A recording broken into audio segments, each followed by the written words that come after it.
SEO changed massively in 2024. In 2025, the change gets even more seismic as Google gets bombarded by other search competitors. For example, at the end of 2024, ChatGPT was receiving 1 billion messages per day. Google's still dominant at 8.5 billion searches per day, but you can see that that gap is closing. We're also seeing the emergence of agentic AI. These are AI tools that will go and do the research and eventually the purchases for your customers. So what does all of this mean for SEO, and how do we as marketers adapt to these shifts? Well, at Exposure Ninja, we're helping clients win in today's environment whilst also preparing them for the future, and that's exactly what this video is about. We're going to cover the 4 big changes happening in SEO right now and how to win from each one. Then at the end, we're going to turn all of this information into your SEO game plan for 2025. So the first change that's going on right now is more search engines. Even Google now has a couple of different search engines. On a Google search results page like this one, we can see we've got an ad at the top, and then we've got the Google AI overview.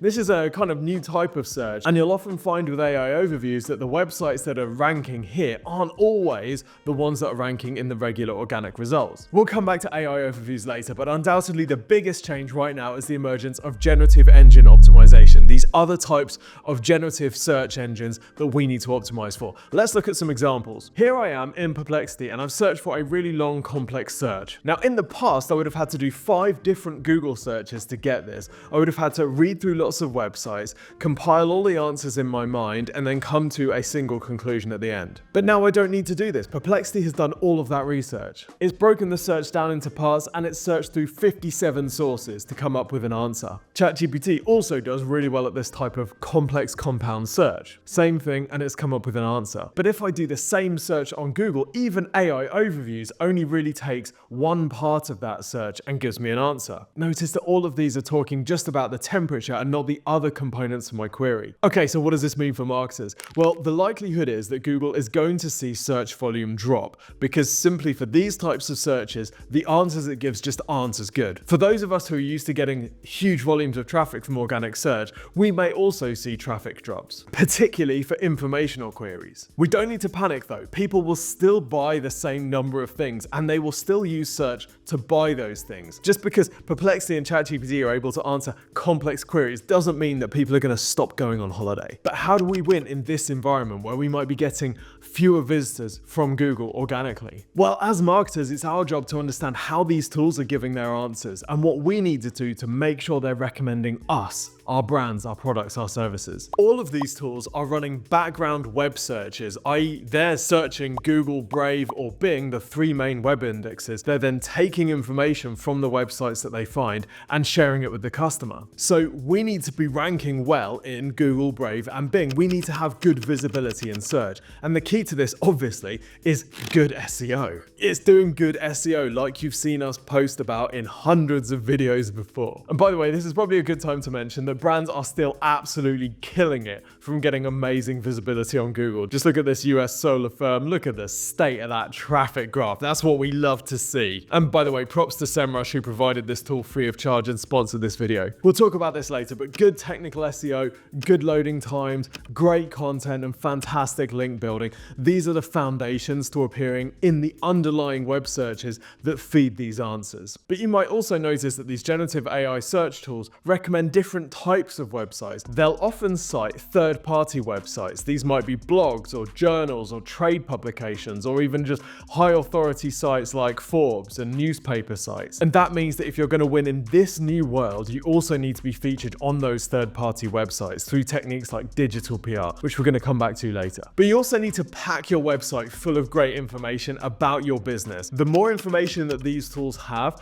to go through to understand your product's business and service, the more they can recommend you to their users. In lower funnel searches like this, which are going to quite quickly lead to a purchase, ChatGPT is using information from these businesses' own websites. So they need to provide that information if ChatGPT is going to be able to answer this question. If these websites didn't have enough information to answer this query, ChatGPT wouldn't be able to recommend this particular product. You also need to know how to optimize your website and your content for these generative AI tools. They tend to favor simple language and answers presented in a really concise way. Just look at this search. Which UK companies do insulation for social housing? Well, the top recommended business is actually one of the ones that we we own, and this website is only around 6 months old. So why has Perplexity recommended this business? Well, because we get it featured in lots of third-party publications, but also because we've structured the website and the content in a way that Perplexity wants to reward it with a recommendation. The second major change is zero-click search. There's been an element of zero-click search for some time with things like featured snippets as shown here. But what we're seeing now with Google rolling out AI overviews to over 1 billion users around the world is zero-click search is going to take off even more because we're getting much more comprehensive answers to the query. And by the way, zero-click search means that someone can search and then get all of the information that they need on the search results page rather than having to click through to the website. And this is going to mean that both Google and AI tools absorb a lot of the top of funnel and middle of funnel queries that are searched for. These are more informational in nature, for example, someone doing research about a topic if they're not yet ready to purchase. So previously a search like this one would have led to someone maybe seeing some information in the search results but then clicking through to a website to see a full list of all the accreditations and a lot more information. Now they don't need to do that because the answer is presented in Google. So how do you win? Well, of course, the way to win is to be one of the products, services, or businesses that is actually recommended in this answer. This can actually compress the buyer journey. So I've searched for an informational query here, but I've then been recommended 3 businesses to go and investigate. The key, again, is getting coverage on third-party websites and making sure that your own website has huge amounts of content to allow these AI tools to be able to recommend you. Change number 3 is more businesses producing content. And thanks to AI, most of it is garbage. Yes, AI can write blogs faster than you. So your competitors are churning out content en masse. They've even got some AI bot that's posting garbage on their LinkedIn profile. But you don't want to fill your website and your social feeds with dross, so how do you compete? Let's play a game. You're marketing an HR company that helps other companies with their employee rewards programs. You know that this is the year you want to go really hard with content. Now you could write a blog like this. Go to ChatGPT and ask it to write a blog post about how to improve employee satisfaction through rewards programs. It will obey. The trouble is, this is garbage. It's generic and low value. If you post this stuff on your website, the visitor may as well have just gone onto ChatGPT to ask this question. It's also not that useful as a marketing tool because it's so low value. Even if you could get it ranking in an AI tool, any customer that clicks on it to read it isn't going to be particularly enamored with your business. The chance of a reader of this turning into a customer is basically 0. It's like the internet equivalent of maltodextrin, right? It's bulking with no nutritional value. But this can actually be a really good start for an incredible blog post. So how do you make it better? Well, you add your original experience. Maybe add some case studies and stories from companies that your business has worked with over the years who've rolled out these types of things. You could add some statistics and data from the examples that you've got. You know, when we rolled out this scheme, it increased employee satisfaction by X. You could share things that haven't worked, common mistakes that people make, frequently asked questions. Basically, all of the original stuff that makes your business an expert in what it does. Just publishing generic AI content without adding any of that stuff is really to discount all the experience and expertise that your business has and just ascribe no value to it whatsoever. But still, this lazy approach where you just go to ChatGPT and have it write an article for you and publish that, that's how most lazy businesses are going to do it, and that's great news for you. If you're the marketing manager and you're tasked with coming up with loads of content, one of the best ways that you can find topics and actually find inspiration for content is by doing other types of things like videos, webinars, podcasts, social media posts. If you arrange for one of your team to do an hour interview on a video, for example, or a podcast, you'll get so much information and insight from that article. You could then feed the transcript into an AI tool to pull out some key insights and then turn that into an article, adding that person's specific experience, their particular quotes, and that could end up in a really unique, great quality piece of content that's much better than just some generic AI crap that's churned out by a tool. Change number 4 is possibly the biggest change to come yet, and this is moving into the world of agentic search. As AI becomes more capable and sophisticated, it's starting to do more searching and recommendations for your potential customers. 7 years ago, Google demoed an AI assistant tool that rang up a hair salon to book an appointment. And now we have tools like Gemini's Deep Research, which can do an entire research project for you. Here's one that I asked it a simple question about the impact of solar panel and heat pump installations, and and which manufacturers would stand to gain. Well, Gemini went and read 200 different websites. This took about 10 minutes, input this entire research report together, and then recommended some particular manufacturers. Companies like Anthropic are showing demos of their AI tools using computers, clicking through, adding to spreadsheets, and doing research. Google's own Project Mariner shows it using Google, researching and visiting different websites, taking information from those websites and turning them into a list of recommendations. And then OpenAI's operator tool can go make purchases for you. Just to be clear, this is a future thing, not a present thing, although maybe by the time you watch this video, this might have changed. But we marketers need to be ready for this because this is an undeniably huge shift in how digital marketing works. We will be marketing not just to humans, but also to these AI agents, and we need to be ready. So how do we get ready and how do we win? Well, all of these AI agents are still using the core web search tools that we have at our disposal. They're going onto Google. So of course, you need to make sure that you're visible on Google through the SEO stuff that we've talked about. But one important shift is that these AI tools can ingest so much information about a topic when they're presenting a recommendation or making a purchase on the customer's behalf. And of course, doing this not only on your own website, but on all of the third-party websites that these tools are going to be looking through in order to recommend you. Again, this is where the sort of digital PR that the team at Exposure Ninja does comes in really handy. Okay, Tim, how do we take all of these changes and what's really working now, which is just getting ranking on Google, and turn this into an SEO plan for 2025? We're going to break this into 4 steps: targeting, your website, content, and promotion. If you're looking at this thinking, oh my gosh, we are just not ready for the future of SEO, don't worry. The team here at Exposure Ninja does this for our clients day in, day out. If you're looking to make SEO a priority for your business and you're interested in working with us, you can request a free website and marketing review from the team at Exposure Ninja.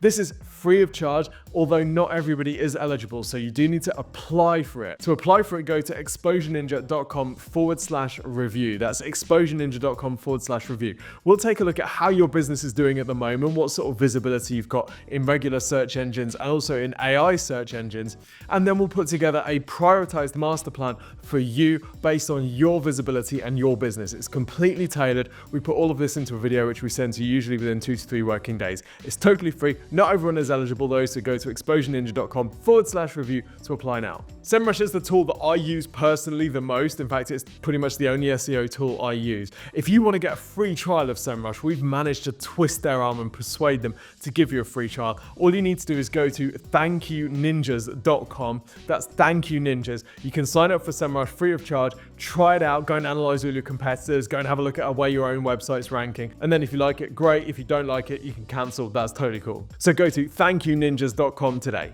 Step 1, targeting. We need to know who to target and the topics that they're going to be searching for or asking about that we want to get visibility for. The key to this, talking in your customer's language. This is basically keyword research. We always start client campaigns with trying to understand the potential customer's pain points and the phrases that they're going to be using to ask questions or address those pain points. For example, we'll often run customer call research where we actually talk to customers on the phone to ask them, how did you describe this? What were you looking for? We'll also use keyword research tools like SEMrush's keyword magic tool, which again, they've given us free of charge to show you in this video, and they also sponsored this video as well. So let's say that I'm doing a bit of keyword research and I want to understand what topics and pain points I need to talk about if my business is going to get recommended in search and also AI tools. Imagine that we're a business that helps people with motor finance claims, so requesting compensation for missold motor finance. So I'm just going to go into the keyword magic tool and search for motor finance claims. And it's going to break down a whole bunch of keywords that include this term. So motor finance claims, I can see there's 880 searches per month. So that's a pretty healthy number. And I can also see that there's a cost per click of just under £3, which shows me that there's some commercial intent here. Advertisers are paying to advertise for this term, which must mean that they're making some money from it. Now I can see all the other related terms here. I can see people who are talking about it. I can see some of the companies people are asking about claiming against. And all of this helps me to build up an understanding of the terms that I want to target. I can also go to the related tab and see other terms that might be linked. If I wanted to prioritize the terms that I was going to go after, I might look at the search volume and go for the ones that have the highest monthly searches. So I can see, for example, car finance claims has 18,000 searches per month. So that probably becomes my top priority keyword that I'm going to be be optimizing most of my content around, knowing that that's the term my audience is using. It's also a really good idea to drill down into each of these keywords to make sure that the type of content you're planning is the type of content that's going to rank. So for example here, PCP claims, this might be a term that I want to target. It can also be a really good idea to have a look at the pages that are ranking for some of these terms to make sure you know exactly what you would need to do to compete. So let's look at a phrase here, PCP claims. This shows me all of the pages that are ranking on Google for this term. And I can see that some of these are commercial websites. So this is probably a lead generation site that has the featured snippet. Then we've got a bit of an informational page. We've got another commercial site here. So I can see that actually informational sites and commercial sites are both working. So I might go and produce some informational content on my website and have a commercial page that's also optimized for this term to see which one does best. But this type of keyword research needs to inform your content strategy because it tells you about the topics that you want to be writing for, because these are the things that your audience is looking for. Step number 2 is your website. Now, your website needs to be well optimized from a technical SEO perspective. And that means things like page speed, crawlability, website structure, being crawlable by the AI tools as well. So the OAI search bot, ChatGPT user, and the GPT bot. We've got other videos on the topic, and to be honest, most of these things are best done by an expert like the technical SEO team at Exposure Ninja. Step 3 is the content that you're posting on your website. So again, we talked about this in a bit of detail, but making sure that you've got detailed content that's really high quality, including those things we talked about earlier, case studies, specific examples, data and metrics, authority,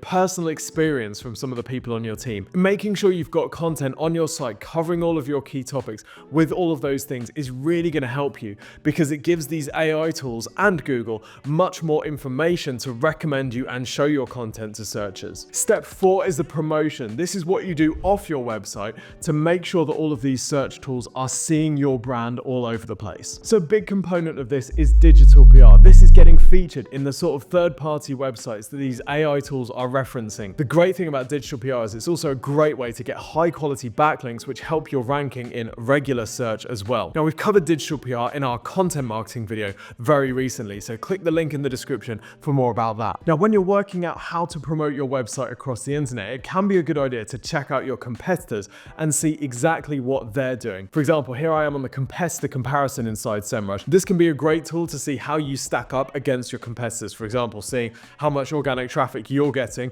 versus them, how many backlinks they've got from how many different referring domains. Say, for example, that I'm marketing this site, mortgagefirst.co.uk, and I want to compete against these other two sites. Well, I can see that AC & Co has 10,000 backlinks from almost 1,000 different referring domains. So if I give that a click, I can see exactly what those referring domains are. And if these are the sort of websites that I want to get some links from, I can include them in my target list when I'm doing outreach for my digital PR. But let's also talk about brand, because brand is increasingly important in the world of AI search. If we can get your brand talked about all over the internet, that helps all of these search tools and AI see you everywhere and increases the chance that they're going to recommend you. Digital PR is one way of doing this, but sometimes you just got to do some funny stuff. But for some businesses, actually just doing some funny stuff can really help. Here's one of our clients, Zugu Case. They make amazing iPad cases, and they've done this incredible piece of promotion producing the in case of death case. They've put this brilliant video together showing this influencer dying and then their in case of death case destroying their iPad so all their secrets are saved. You got to go and watch it. We'll put a link to the description. But it's a fantastic piece of work because not only does it get coverage for the brand across the internet, it also increases the chance that when somebody sees this brand recommended in search results or in AI results,